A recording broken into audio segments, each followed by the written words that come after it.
We went to Shrewsbury yesterday with the Bootle Evening Townswomen's Guild. And, oh, the countryside was magnificent. Oh, it was beautiful. There was every shade of green. I didn't know there were so many shades of green. And the little lambs.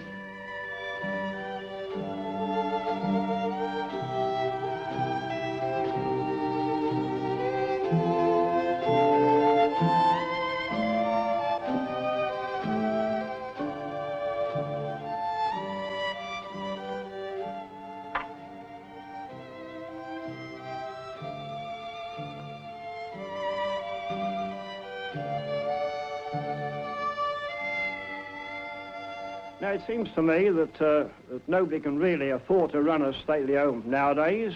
We may as well have some stately cottages. But I go far on that. I say what we need now are not so much stately homes, but stately minds. Stately minds. That's one of my favourite phrases, stately minds.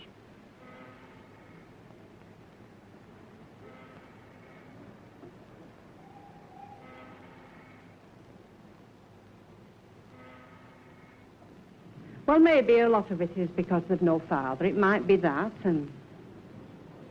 but still he's the only one in the family that's ever done it. And what was the last lot he did? Was it £3 you stole and spent it? And I mean, he's no need to do it. He gets, he goes to the pictures, they get sweets and they get plenty of fruit, don't you? They kept short of nothing. I got a TV put in for them. There's nothing the more I can give them.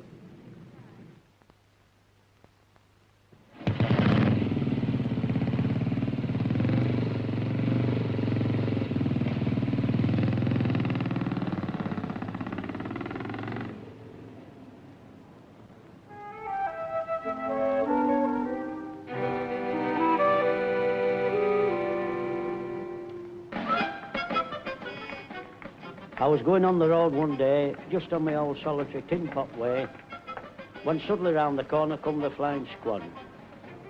The usual chatter. They turned round, they said, well, give an account of your movements. I said, I've been to London, Sheffield, Nottingham, Newcastle, Birkenhead, Seacombe, Liverpool, Brighton, Huddersfield, Halifax, Barnsley, Wakefield, Norman and Pontefract. Cleckheaton, Dumfries, Falkirk, Dundee, Tranent, Dumbarton, Scotland, Merthyr, Tibble, Pontypridd, Aberdare, Cardiff City, Wrexham and Bristol. Well, he says, hold on a bit, lad, I've had enough. He was puzzled with the detective.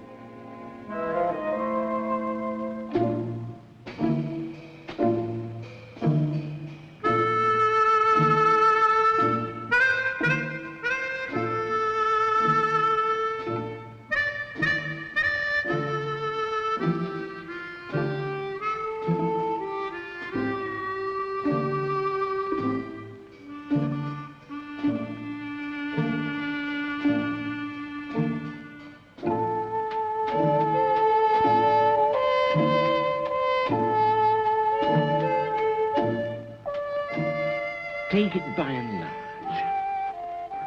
Surely, we're a better people today. This town's a better city today. No, the world just goes on. The mass of people, I don't think they're much interested in anything outside their own lives.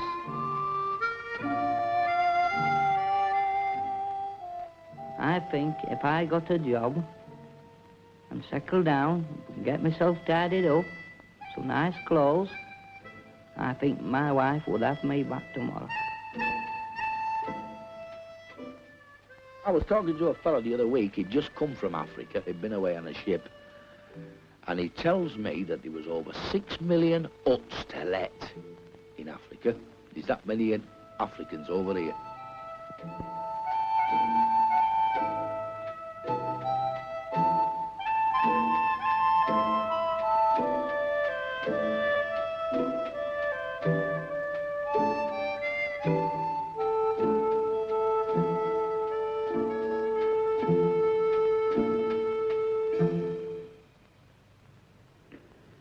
And he said, I've dreamed about going to New Zealand, he said, and I'm going. And I called him for everything. I said I'd never speak to him again, simply because, like, with Alf, my hubby being so ill, and the boy was his sun, moon and stars. But I'm proud of him now. And I say, if anybody emigrates, it takes guts to do it. And that's why I wouldn't go to New Zealand, because I don't think I've got the guts to do it.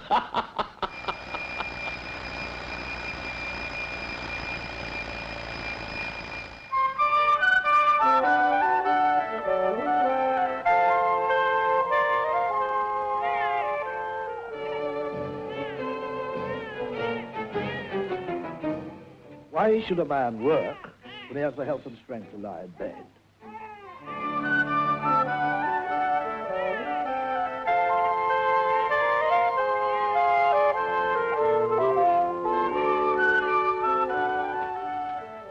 Johnny? Johnny! Come on, it's 7:30. Give Jimmy and Bernard a shout. Be narrow-minded. Jean? Come on now. I'll not shout you again. And what Do you hear me? to a narrow-minded position. Now we've just time for a police message, or perhaps two. Here's the first. It's about an accident at Kilburn, London, last Thursday night, when an elderly woman was knocked down by a car and received fatal injuries.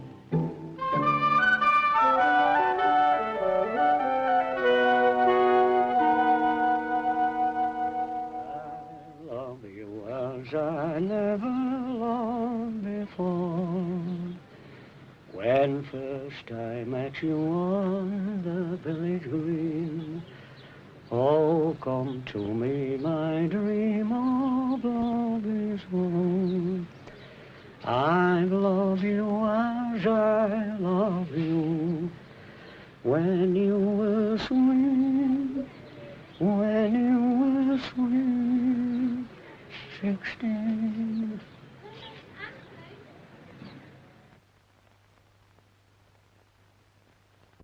Come on here, you're not half finished yet.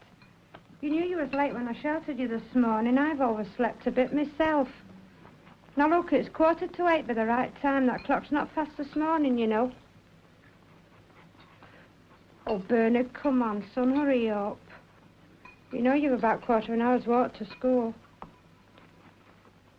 Johnny, do you want any more before you go? You sure?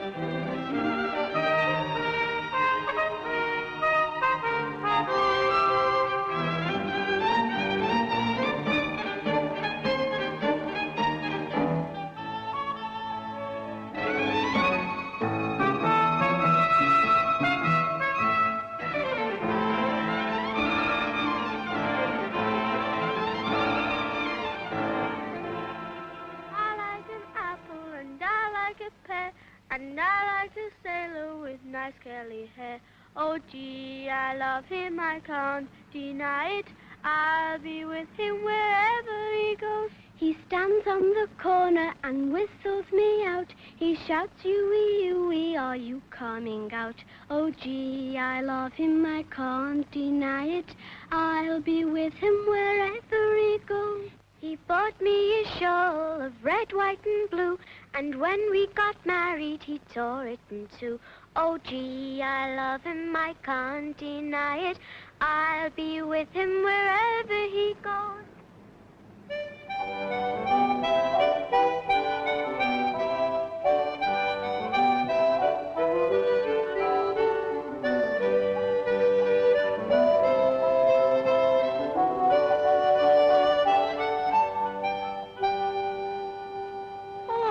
You've no idea how we lived. I fancy 5 of us in one bed. 5 of us. And my mother used to be trying to cover us, you know. And she'd have our coats on us, you know. And the night men would come and knock at the door. And if that man found 3 of us in that bed, my mother was brought to the court and fined 5 shillings. And you'd have to go out in the backyard in the shivering cold and sit in the lavatory till he went. The good old days. It was no good old days. But kissed.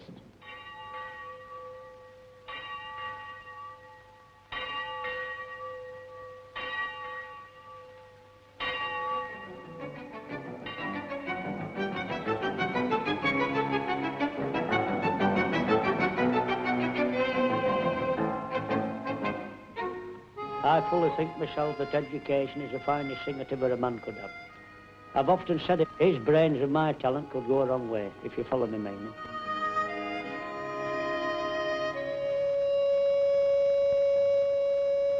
Take her by the lily white hand, take her by the water, give her a kiss and make her cry, she's the old man's daughter.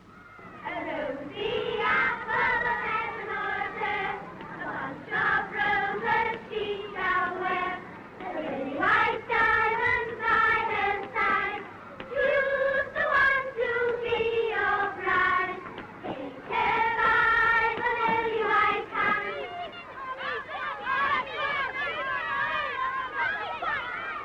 If I'm mountain one by one, if I'm mountain two by two, if I'm mountain three by three, right up sugar candy.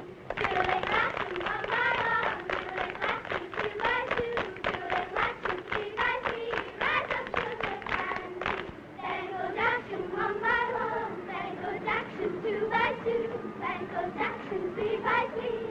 You read your ears long, pick out your very best young, and do not pick yourself. I love Fuzzy, I love Finnell, I love Alice, I'm your nigger side. Of roses she shall wear, the lily white diamond by her side. Choose the one to be your bride. Take her by the lily white hand. Take her by the water. Give her a kiss and make her proud. She's the old man's daughter.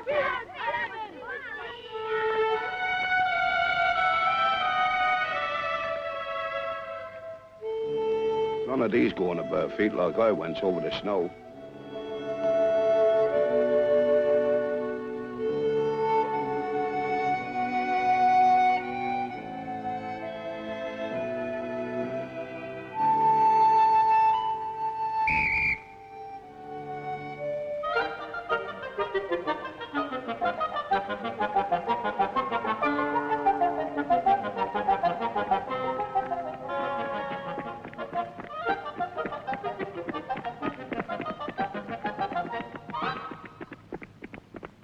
Oh, no, it's a better world than it was.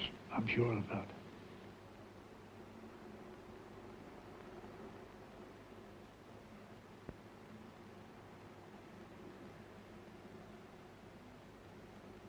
On a Christmas morning, there was a van used to come round. Used to call it Father Christmas. I don't know whether Methodists or Wesleyans, I can't tell you which. It belonged to Central Hall. I think they were Quakers or something. They used to come round on a Christmas morning with a van, and they'd give each little child a little underwear and a little penny and a doll. And that's all them children ever got. There was no Santa Claus, no stockings.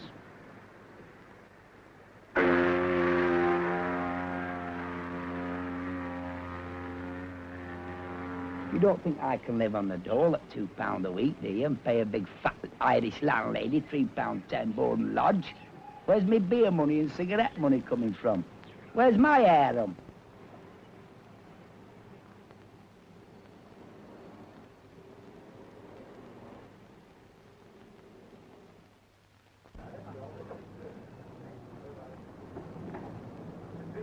I think we'll be all standing on the corner again before long, bumming a fag.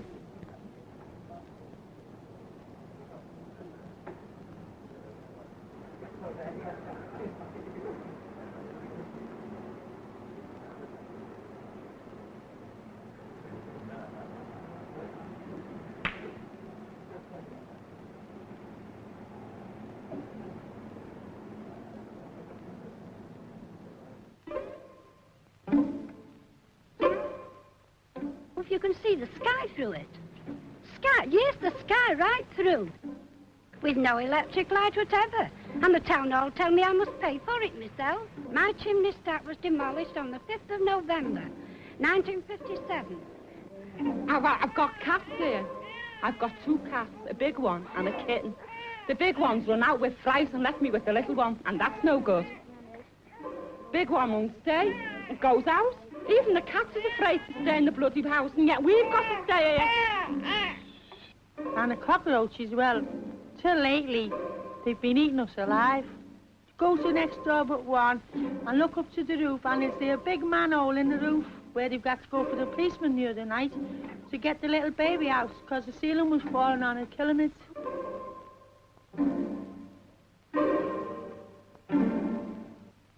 Do you see that cat? Well, the damn rat's done that to his ear. Only yesterday, the roof, it steamed in and teamed in. I'm just weary and fed up with it. There's just me and my sister, 2 on her own.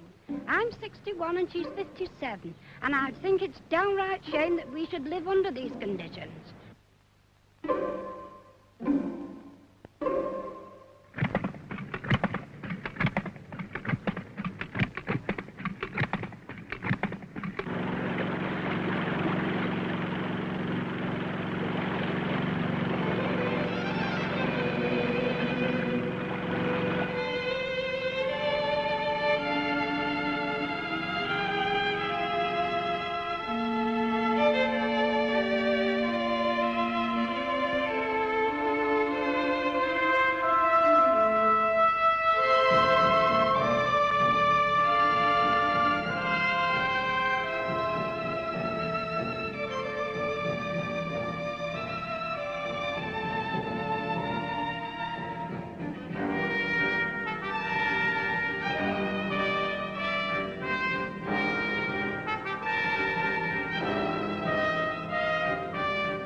I asked him like about a job, and they were draining and that with pipes and that, you know, taking the sewerage up. He says, what can you do? I says, night watching. He says, can you wheel a barrow? I said, yes. He says, can you go back of the mixer and use a shovel? I said, I think I can. And he told me, he says, what are you betrayed? I says, I'm a labourer. So after he'd weighed me up from top to toe, Mr. Finnegan turned round, he said, he says, as much as I admire your pluck, he says, you're too light for heavy work and you're too heavy for light work. I says, I'm neither use nor ornament, so I walked out there.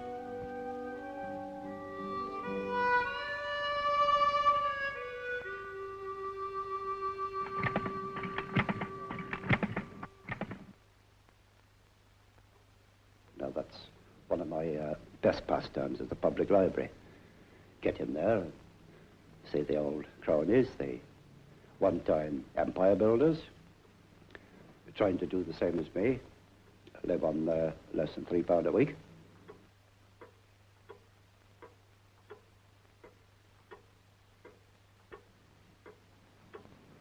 Now, I must speak the truth, I wasn't satisfied with my condition in life. I wasn't satisfied with my own class, really. I wanted to be in a class a little higher intellectually. The class I belong is the higher working class. The lower working class, well, they are the animal class, actually, absolutely. They can talk on nothing. They are absolutely illiterate.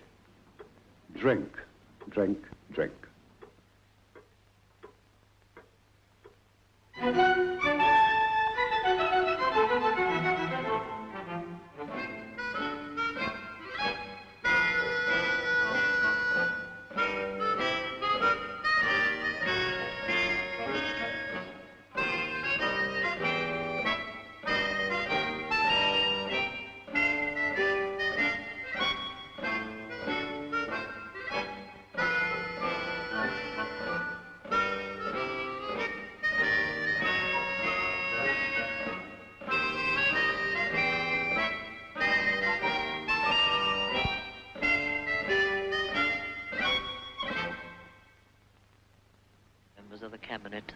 the Opposition, the leader of the Liberal Party, and the Lord Chancellor and the Speaker, the High Commissioners, the representatives of the services. They stand before the cenotaph, and we await the note of Big Ben to announce the silence. I'd gone to work on the Tuesday morning, and a big envelope came. So I opened this envelope, which I shouldn't have done, but I did do. And it was his papers to report to Ashton-under-Lyne. So I said to the oldest son, I said, don't go to school this morning. I said, Joe, you better take this letter. Then he says, I'm not missing school. I says, you'll do as you were told. You'll take this letter down to the warehouse, then ask for your father. So he went. So he come back. I said, how did he go on? Oh, he said, it's his mobilisation papers. My dad is going away to the war. He says he'll be home soon, but he didn't come home soon. They all landed into Tommy Duck's round the corner. So anyhow, I'll tell you about 1:30. Oh, they rolled in 6 of them with a great big gallon jar of beer, drunk. So, of course, I didn't know the taste of drink. And I says, oh, you've come home in a nice state, I said. So one of them said, oh, well, never mind, Ma. He says, we'll not see you for a long time after, he said.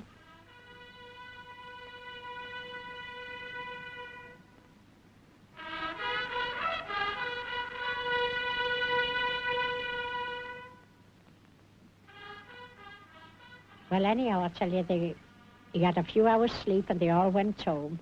And at night time they come again and they adjourned to a singing room here. So I said, oh, don't go out and get any more drink. I said, you've had enough today. You know very well you've got to go away tonight. Oh, he says, we'll get there some road or other. Well, anyhow, they went. And they took bottles of beer with them to the station. And he said, now, Mary, he says, if you have a little girl, call it Margaret. And if it's a little boy, call it Stephen. I said, all right. So he kissed us and he went away, and we never seen him after he was killed at... I got notice to say he'd been killed. It was a 4 days past, but he was killed, it seems, on the 12th March, New Chapelle. So they, And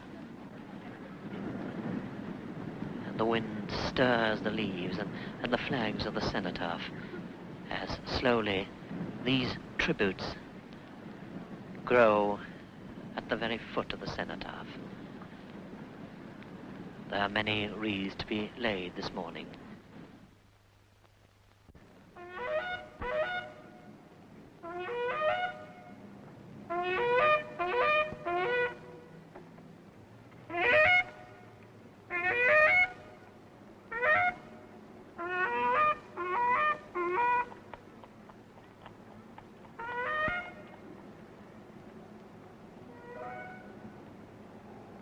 So Madge said to me she thought that the budgie was egg-bound.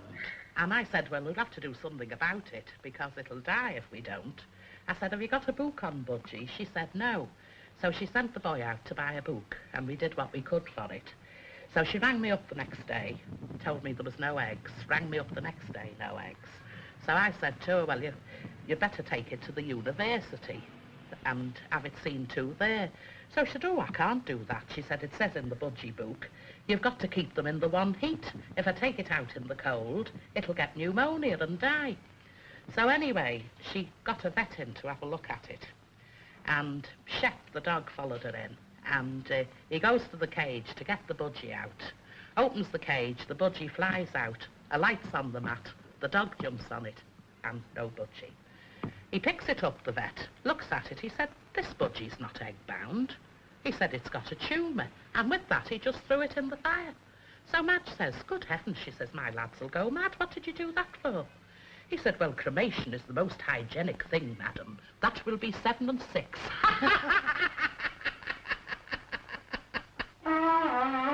Oh, did the flaming thing here, Barry? Gets on my nerves with this at times with that thing with his chowing and going on with this stuff. Instead of being a good boy. As I was telling you, over this new job I'd been after, you see. And she asked me what I do with the carpets for her, so I told her I didn't want to do the carpets. I'd already done the big one in the parlour. She didn't say to me she didn't want any carpets. Well, she wanted to know, really, what was the reason I'd left me other place for. So, of course, I told her it was over the... The landlord came up, you see, the other day, and he said to me, is your sister still living with you? I said, yes. I said, you can't put that in this. So I started to speak to her, and I said, I suppose you're wondering why I'm reading my Bible in here. She said, well, it did seem a bit... You won't carry the can back, but I've got to carry the can back. but I'm not carrying the can back for no... Talk, talk, talk. I love to listen to it. Go round in the mornings, down the street, yop, yop, yop.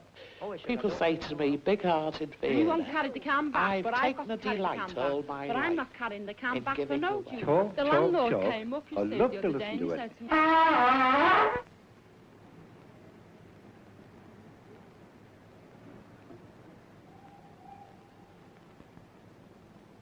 The old attitude of everybody is you were finished. You were too old. Go, go, go. I would have liked to have worked down, but they threw me out because I was old. It's a sin to grow old, you know. We had an old lady here, and everybody would run and get her a cup of tea, and they'd wait on her and do all those little things, but she'd always say, nobody wants me. Well, I mean, if you take that attitude, you can't expect anyone to want you, can you? I could take £1 out this morning, lay it out, and I wouldn't see anything for it. Look at the price of your butter. Why, we got the best butter when I was a girl at 8p a pound, and the best roasted bacon at 6p. 24 eggs for £1. £2 of sugar, a pound of margarine, and I think I'll take a pound of cooking fat. I'm a bit short. How long have people been Half a having pound good of material 1.40. things? How long? They hadn't had it above, what, 20, 30 years.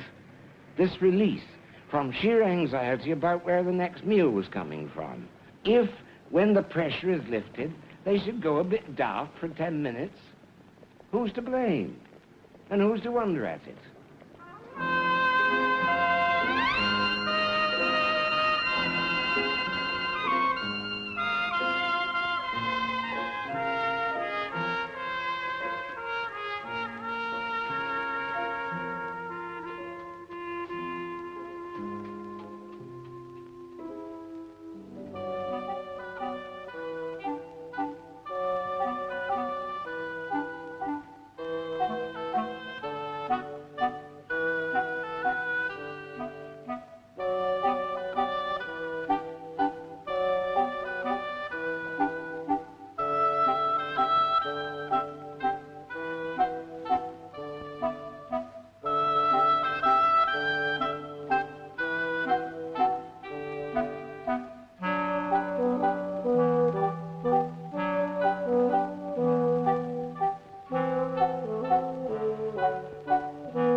Carrying of ammunition and water.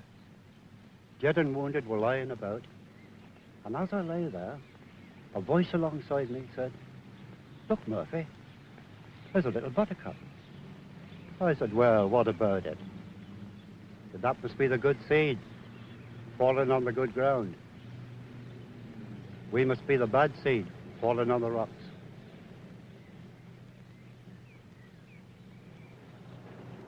And my dad used to go away to sea, like, and it's very hard on my mother, you know. Used to give her beatings for nothing. She was a very hard-working woman. And when he come home from sea, all the money would go over the counter. And then, of course, my mother died on Christmas Eve.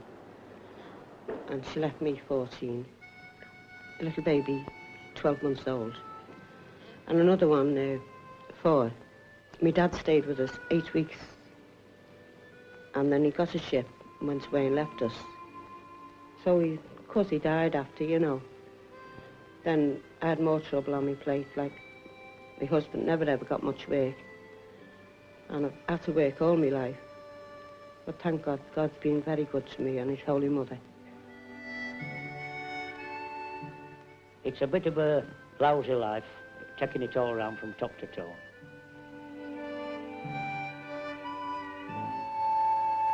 I was a big baby and I was a fat little girl, a fat schoolgirl.